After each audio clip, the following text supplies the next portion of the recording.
অসহায় বিধবা নারীর জীবন।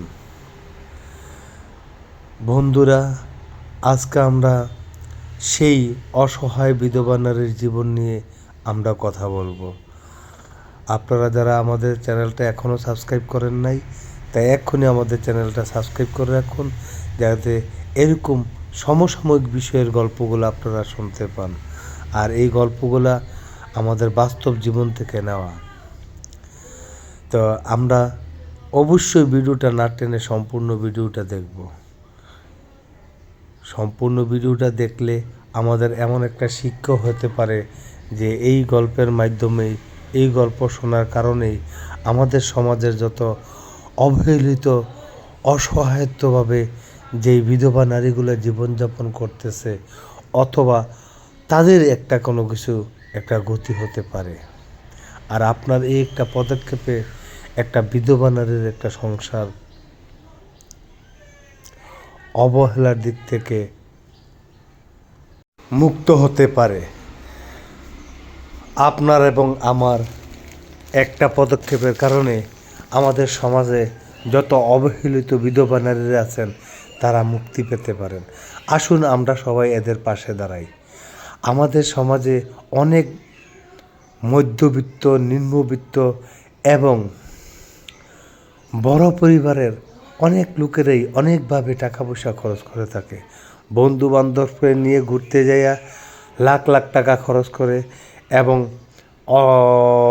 অসামাজিক কিছু খাদ্যদ্রব্য আছে যেগুলো আমাদের দেশে নিষিদ্ধ, এগুলা খেয়েও অনেকে লাখ লাখ টাকা খরচ করে থাকেন। অথচ অনেকে তাস খেলেন, জুয়া খেলেন, বিভিন্ন IPL দিয়ে বাজি রেখে অনেক টাকা পয়সা নষ্ট করতেছেন।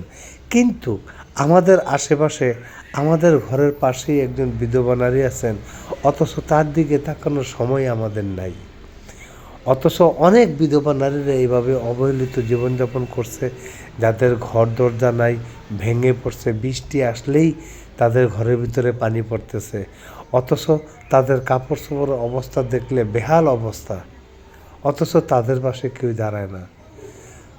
চলুন আমরা গ্রামের ভিতরে একটা কমিটি গঠন করি। কমিটি গঠন করে আমরা যদি পারি 2-3 গ্রাম সম্মিলিত হয়ে করব। আর যদি নাও পারি তাহলে আমাদের একটা গ্রাম নিয়ে আমরা যেই গ্রামের বাসিন্দা ওই গ্রামের মুরব্বীদেরকে নিয়ে আমরা একটা কমিটি গঠন করি। কমিটি গঠন করার পরে আমরা আমাদের গ্রামের ভিতরে কয়জন বিধবা নারী আছেন, অসহায়ভাবে জীবনযাপন করতেছেন, যাদের কোনো রোজগার নাই, যাদের স্বামী মারা গেছেন, মারা যাওয়ার পর তাদের কোনো ইনকামের কোনো রাস্তা নাই, চলুন আমরা গ্রামবাসী সম্মিলিত হয়ে তাদের জন্য একটা কিছু করি। আমরা সমাজে যারা মধ্যবিত্ত আছেন, ভালো পজিশনে আছেন, আমরা প্রত্যেক মাসেই তাদের কাছে যাব। আমরা সবাই তাদেরকে বলবো যে আপনার জন্য কোনো ধরাবাঁধা নিয়ম নেই, আপনার জন্য কোনো ধরাবাঁধা নিয়ম নেই। আপনি মাসিক আপনার যত খুশি একটা ফান্ড আমাদের এই ফান্ডে জমা দেবেন। হয়তোবা আমরা একটা নাম দিতে পারি, অসহায়দের পাশে থাকুন, অথবা বিধবা নারীর পাশে থাকুন, অথবা যে সমাজের অবহেলিত মানুষের পাশে থাকুন। এরকম একটা নাম দিয়ে আমরা একটা কমিটি গঠন করব, একটা সংস্থা গঠন করব, করে মাসিকভাবে সবার কাছ থেকে একটা অ্যামাউন্ট নেওয়ার চেষ্টা করব যে আপনি যত খুশি আপনি দিতে পারেন। আপনি দৈনিক অনেকেই সিগারেট খান, অনেকে 10টা-20টা সিগারেট খান, প্রয়োজন বোধে দৈনিক 2টা সিগারেট কম খাবেন। এই 2টা সিগারেটের টাকা আপনি একটা বিধবা নারীর জন্য আপনি দিবেন। হয়তো আপনার এই 2টা সিগারেটের টাকা একটা বিধবা নারীর আছে না, একটা স্বপ্নের সংসার গড়ার একটা সুযোগ হয়ে যাবে। এরকম যদি আমরা গ্রামের সবাই সম্মিলিতভাবে যদি আমরা একটা পদক্ষেপ নেই, তাহলে আমি মনে করি যে সমাজের কোনো অবহেলিত বিধবা নারী আর থাকবে না। একটা গ্রামে এমন না যে 200-300 পরিবার থাকে যে বিধবা নারী, এরকম না। একটা গ্রামে থাকেই 4-5 জন বিধবা নারী। আর অনেকের ফ্যামিলি তো কিছু না কিছুই থাকেই, তারা কোনো না কোনোভাবে চলতে পারে, তাদের ছেলে বড় থাকে, কর্মসংস্থানের ব্যবস্থা আছে। আর যাদের কোনো ছেলে নাই, মেয়ে নাই, আবারও অনেকের বাচ্চা ছোট থাকে, যে তাদের এখন সময় হচ্ছে লেখাপড়া করা, তাদের আর রোজগার করবে কে? এরকম যারা অসহায়, আমরা অসহায় বিধবা নারীদের পাশে থাকব।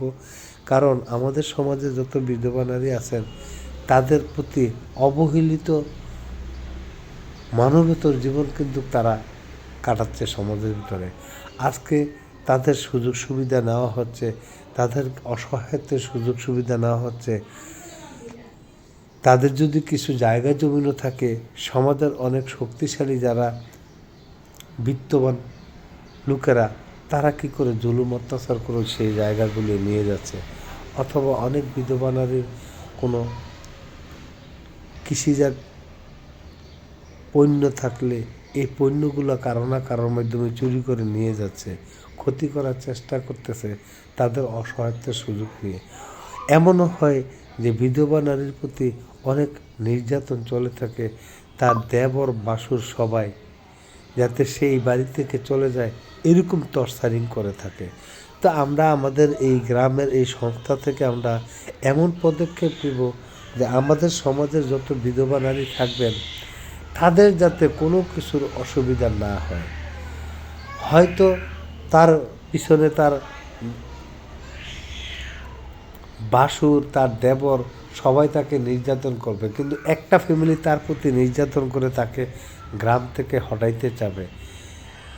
আমরা গ্রামবাসী সবাই যদি সম্মিলিতভাবে যদি পদক্ষেপ নিই, তাহলে একটা ফ্যামিলি একটা বিধবা নারীর কোনো ক্ষতি করতে পারবে না। আর একটা গ্রামের ভিতরে সবাই খারাপ থাকে না, 2-4 জন লোক খারাপ থাকে। তো খারাপ দুষ্ট লোকের কারণে কেনই বা আমাদের সমাজের একটা বদনাম হবে? কেনই বা আমরা একটা বিধবা নারীর যদি তার প্রয়োজনীয় ব্যবস্থার জন্য যদি পদক্ষেপ না নেই, তাহলে সে মারা যাবার পরও কাল হাসরের ময়দানে তার জন্য জবাবদিহি করতে হবে আমাদের সকলে। তাহলে সামান্য একটা ভুলের কারণে, সামান্য একটু সহযোগিতার কারণে কেনই বা আমরা ইহকাল এবং পরকালের জন্য আসামি হয়ে যাব? তাই আমরা সবাই সম্মিলিত হয়ে, সমাজের সবাই একত্রিত হয়ে, আমাদের সমাজে যারা অবহেলিত বিধবা নারী আছেন, আমরা তাদের সাহায্য সহযোগিতায় চলুন এগিয়ে আসি। আর আমরা একটা সমাজ গড়ে তুলি, এমন সমাজ যেই সমাজে কোনো ভেদাভেদ থাকবে না। আমরা ধনী গরিব সবাই উভয় মিলে একসাথে আমরা বসবাস করতে পারি। আর আমাদের সমাজের ভিতরে, আমাদের গ্রামের ভিতরে কোনো অসহায়ত্বের লোক থাকবে না, যারা বিনা চিকিৎসায় খাদ্যের অভাবে কষ্ট পাবে এবং কাপড় চোপড় বস্ত্র অভাবে তারা অবহেলিত থাকবেন। আর তাদের ঘর দরজা ভাঙ্গা থাকবে, বৃষ্টির দিন বৃষ্টি আসলে তাদের ঘরে পানি পড়বে, এরকমটা যেন আমাদের না হয়। আমরা সর্বাধিক অবস্থা আমরা তাদের নজরদারিতে রাখব এবং আমরা যাতে সর্বক্ষেত্রে তাদের পাশে দাঁড়াতে পারি, সহযোগিতা করতে পারি, তাহলে আমাদের সমাজটা একটা আদর্শ সমাজ হিসেবে গড়ে উঠবে, আমাদের গ্রামটা একটা আদর্শ গ্রাম হিসেবে গড়ে উঠবে।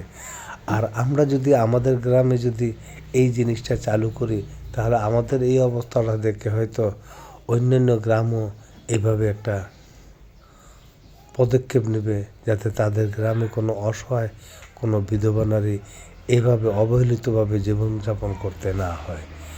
তাই এগিয়ে আসুন সবাই, এগিয়ে আসুন সবাই, সমাজের সর্বস্তরের জনগণ সবাই সম্মিলিত হয়ে তাদের পাশে থাকে।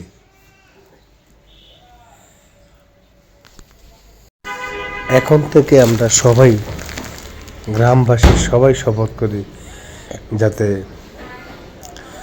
আমাদের সমাজে আর এরকম কোনো অবহেলিত বিধবা নারী বসবাস করতে না হয়। আমরা এই পদক্ষেপে একটা অসহায় বিধবা নারী বেঁচে যাবে। আমরা ইহকালে এবং পরকালে একটা শান্তির একটা জায়গায় পাবো। তাই ভিডিওটা এক্ষুনি সাবস্ক্রাইব করে রাখুন পরবর্তী ভিডিওর জন্য।